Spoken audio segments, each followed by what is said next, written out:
주님 말씀하시면 내가 나가리다. 주님 뜻이 아니면 내가 멈춰서리다.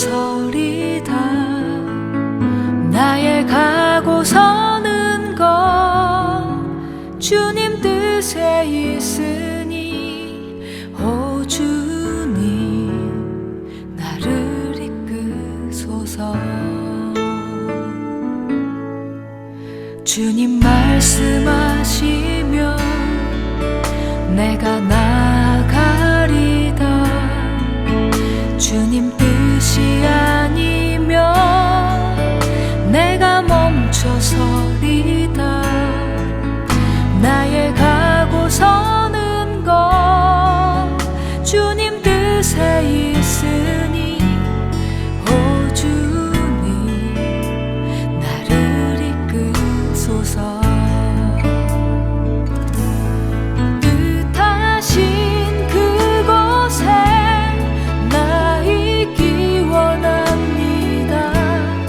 이끄시는 대로 순종하며 살리니 연약한 내 영혼 통하여 일하소서. 주님 나라와 그 뜻을 위하여.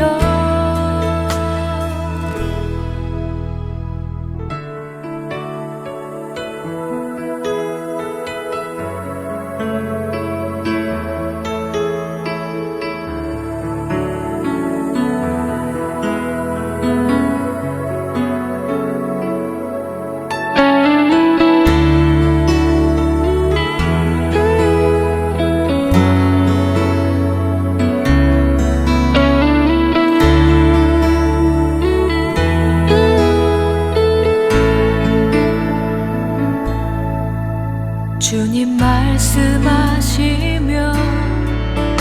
내가 나가리다. 주님 뜻이 아니면 내가 멈춰서리다. 나의 가고 서는 것 주님 뜻에 있으니 오 주님 나를 이끄소서. 뜻하신 그곳에 나 있기 원합니다. 이끄시는 대로 순종하며 살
여호와께서 모세에게 이르시되 아침에 일찍 일어나 바로 앞에 서서 그에게 이르기를 히브리 사람의 하나님 여호와의 말씀에 내 백성을 보내라. 그들이 나를 섬길 것이니라. 내가 이번에는 모든 재앙을 너와 내 신하와 내 백성에게 내려 온 천하에 나와 같은 자가 없음을 내가 알게 하리라. 내가 손을 펴서 돌림병으로 너와 내 백성을 쳤더라면 내가 세상에서 끊어졌을 것이라. 내가 너를 세웠음은 나의 능력을 내게 보이고 내 이름이 온 천하에 전파되게 하려 하였음이니라. 내가 여전히 내 백성 앞에 교만하여 그들을 보내지 아니하느냐. 내일 이맘때면 내가 무거운 우박을 내리리니 애굽 나라가 세워진 그 날로부터 지금까지 그와 같은 일이 없었더라. 이제 사람을 보내어 내 가축과 내 들에 있는 것을 다 모으라. 사람이나 짐승이나 무릇 들에 있어서 집에서 돌아오지 않는 것들에게는 우박이 그 위에 내리리니 그것들이 죽으리라 하셨다 하라 하시니라. 바로의 신하 중에 여호와의 말씀을 두려워하는 자들은 그 종들과 가축을 집으로 피하여 들였으나 여호와의 말씀을 마음에 두지 아니하는 사람은 그의 종들과 가축을 들에 그대로 두었더라. 여호와께서 모세에게 이르시되 너는 하늘을 향하여 손을 들어 애굽 전국에 우박이 애굽 땅의 사람과 짐승과 밭의 모든 채소에 내리게 하라. 모세가 하늘을 향하여 지팡이를 들매 여호와께서 우레소리와 우박을 보내시고 불을 내려 땅에 달리게 하시니라. 여호와께서 우박을 애굽 땅에 내리심에 우박이 내림과 불덩이가 우박에 섞여 내림이 심히 맹렬하니 나라가 생긴 그때로부터 애굽 온 땅에는 그와 같은 일이 없었더라. 우박이 애굽 온 땅에서 사람과 짐승을 막론하고 밭에 있는 모든 것을 쳤으며 우박이 또 밭의 모든 채소를 치고 들의 모든 나무를 꺾었으되 이스라엘 자손들이 있는 그곳 고센 땅에는 우박이 없었더라. 아멘. 할렐루야. 오늘 하루도 주님의 말씀 앞으로 오신 성도 여러분에게 하나님과 예수 그리스도를 통해서 오는 은혜와 평강이 넘치기를 축복합니다. 때는 2019년 10월 1일 아르헨티나에 심상치 않은 일이 벌어졌습니다. 부에노스 아이레스와 근교 지역에 강한 비바람이 불어오더니 이윽고 엄청난 우박들이 떨어졌습니다. 사과 크기만한 우박들이 떨어져서 항공편들이 줄줄이 취소되고 건물과 자동차 유리창 등이 깨지는 등 재산 피해가 생겨나게 되었습니다. 사람들은 크게 놀라며 이상기후 때문에 일어난 일이라고 생각하고 됐죠. 오늘 말씀은 7번째 재앙인 우박 재앙에 관한 이야기입니다. 우리는 출애굽기를 접하면서 여러 가지 재앙을 만나게 됩니다. 믿음이 있는 분들은 이 이야기를 온전히 믿지만 성경에 대한 의심을 가진 분들은 이것이 진짜일까? 라고 생각하며 믿지 못할 때도 많이 있습니다. 그런데 앞서 이야기한 것처럼 그 일이 진짜로 일어날 수 있다는 것을 기억해야 됩니다. 그리고 혹시라도 우리의 심령 가운데 불신의 마음이 있다면 그 모든 마음을 내려놓고 온전히 주님의 말씀을 받아들이는 은혜가 있기를 축복합니다. 본문의 말씀은 크게 두 부분으로 나누어서 볼 수 있습니다. 13절부터 21절은 우박 재앙에 대한 경고, 22절부터 26절은 우박 재앙의 실행입니다. 내 백성을 보내라는 하나님의 말씀이 모세를 통하여 바로에게 전해졌습니다. 앞서 6번이나 재앙을 접한 바로였지만 그의 마음은 여전히 강팍하였습니다. 먼저 하나님께서는 하나님의 백성을 보내라고 하시는 이유를 다시 한번 말씀해 주십니다. 13절 후반에 나와 있는데요. 그들이 나를 섬기기 위해서라고 말합니다. 하나님의 백성은 하나님을 섬겨야 합니다. 그리고 이것을 하나님께서 원하시며 그것을 이루려 하신다는 것을 알게 됩니다. 그래서 계속된 재앙을 통하여 알려주고 계시는 것이죠.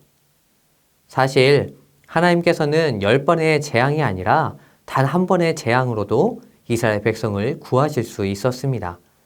모든 애굽 백성에게 하나님의 심판의 손이 들려졌다면 그들은 아무런 반항도 하지 못하고 죽었을 것입니다. 하지만 하나님께서는 그들을 모두 죽음으로 내몰지 않으셨습니다. 이것은 하나님의 숨은 뜻이 있기 때문입니다. 먼저 하나님께서는 악한 자를 바로 심판하고 제거하시는 분이 아니십니다. 악한 자라도 그가 그 죄악에서 깨달아 돌이키기를 원하시지요. 그래서 15절에서 말씀하는 것과 같이 그들을 돌림병으로 그들을 심판하지 않으셨습니다. 또한 다른 이유도 있는데요. 14절에서 말하는 것 같이 하나님이 누구신지를 알게 해주시기 위해서입니다. 16절에서도 같은 표현을 하고 있는데요. 함께 보겠습니다. 내가 너를 세웠음은 나의 능력을 내게 보이고 내 이름이 온 천하에 전파되게 하려 하였음이니라. 이 말씀을 보면 자리에 세우시는 권능이 하나님께 있다는 것을 알게 합니다. 하나님의 허락하심이 있어야 그 자리에 앉을 수가 있는 것이지요. 바로처럼 하나님을 알지도 못하고 악한 자일지라도 말이죠. 그가 그 자리에 앉게 된 것은 우리가 알 수 없는 하나님의 뜻이 그 안에 있는 것입니다. 그 이유를 16절의 말씀을 통해서 발견할 수 있는데요. 그것은 하나님의 능력을 보여주시기 위해서 그리고 하나님의 이름이 온 천하에 전파되게 하시려는 목적 때문입니다. 이렇게 하나님께서는 모든 것을 통치하심을 보여주시고 그 모든 것을 통하여 하나님을 드러내시고 계십니다. 하나님께서는 모세를 통하여 우박을 통한 심판이 있음을 바로에게 전합니다. 이 우박은 이전에는 볼 수 없었던 엄청난 것이었습니다. 19절의 말씀입니다. 이제 사람을 보내어 내 가축과 내 들에 있는 것을 다 모으라. 사람이나 짐승이나 무릇 들에 있어서 집에 돌아오지 않는 것에게는 우박이 그 위에 내리니 그것들이 죽으리라 하셨다 하라 하시니라. 7번째 재앙이 다른 재앙과의 차이점은 재앙을 피할 수 있는 길을 열어주셨다는 것입니다. 이전의 재앙들은 그냥 당할 수밖에 없었지만 이번 재앙은 하나님의 말씀을 따라 들에 있는 짐승들을 집으로 모은다면 피할 수 있었습니다. 20절의 말씀을 봅니다. 바로의 신하 중에 여호와의 말씀을 두려워하는 자들은 그 종들과 가축을 집으로 피하여 들였으나 이렇게 애굽 사람들 중에는 하나님의 말씀을 믿고 따르는 자가 생겨났습니다. 하지만 여전히 완고한 이들도 있었습니다. 21절입니다. 여호와의 말씀을 마음에 두지 아니하는 사람은 그의 종들과 가축을 들에 그대로 두었더라. 아니 이쯤 되면 깨달을 때도 된 것 같은데 여전히 하나님의 말씀을 따르지 않다뇨. 왜 그들은 아직도 깨닫지 못하는 것일까요? 하지만 이러한 모습이 우리들에게도 있다는 사실을 아십니까? 하나님의 뜻과 명령을 알고 있지만 여전히 순종하지 못하는 자신을 발견하게 됩니다. 분명 생각은 있는데 왜 행하지 못하는 것일까요? 우리는 20절과 21절의 말씀을 통해서 하나님의 말씀에 순종하지 못하는 이유를 살펴볼 수 있습니다. 먼저는 20절에 나온 것처럼 하나님의 말씀을 두려워하지 않기 때문입니다. 여러분들은 하나님의 말씀을 두렵게 받고 있습니까? 그렇지 않다면 여러분은 하나님의 말씀을 가볍게 여기면서 살고 있는 것입니다. 말을 가볍게 여기는 모습은 우리의 생활 중에서도 많이 발견하게 됩니다. 코로나가 처음 생기고 나서 발열 증상이 있으면 자가 격리를 하라고 정부에서 말했습니다. 하지만 어떤 이들은 이 말을 가볍게 여겨 발열 증상이 있음에도 제주도 여행을 가고 이곳저곳을 다녔습니다. 이후 그들은 어떻게 되었습니까? 지자체로부터 엄청난 금액의 피해 보상을 청구받게 되었죠. 그리고 많은 사람들은 지침에 따라 자가 격리를 잘 지켜야 한다는 것을 깨닫게 되었습니다. 이와 마찬가지로 말씀을 따르지 않는 자에게 어떠한 일이 일어나는지를 알고 있다면 생각이 바뀌는 것이죠. 불순종의 결과는 죽음입니다. 하나님의 나라에 함께 들어갈 수가 없는 것이죠. 그렇게 우리는 하나님의 말씀을 두려움으로 받는 지혜가 있기를 축복합니다. 순종하지 못하는 또 하나의 이유는 21절에서 보는 것처럼 말씀을 마음에 두지 않기 때문입니다. 이것은 그 말씀을 계속 기억하고 생각한다는 뜻입니다. 한 번 듣고 지나는 말씀이 아니라 그 말씀을 간직하는 것이죠. 말씀을 통하여 나의 삶의 방향을 정하고 나아갈 길을 정하게 되는 것입니다. 여러분들은 말씀을 중심으로 삶을 살고 계십니까? 말씀을 통하여 나의 삶을 변화시키고 있습니까? 지금 보고 있는 이 영상도 하나의 의무감과 책임감으로 듣고 있지는 않으신가요? 아니면 하루의 시작을 좋은 말씀으로 시작하고 싶은 마음이지는 않습니까? 이제 이 말씀을 받아들여 마음에 두시는 은혜가 있기를 소원합니다. 말씀을 받아들이고 마음에 간직할 때 우리는 비로소 순종할 수 있기 때문입니다. 그리하여 어리석은 바로왕처럼 심판받는 삶이 아니라 심판을 면하고 피하는 삶이 되기를 축복합니다. 함께 기도하겠습니다. 하나님께서 우리 맡겨주신 삶 가운데 정말 순종하며 믿음으로 나갈 수 있도록 기도하겠습니다. 키르기즈스탄 이기루 서혜원 선교사님의 코로나 회복을 위해서 함께 기도하겠습니다.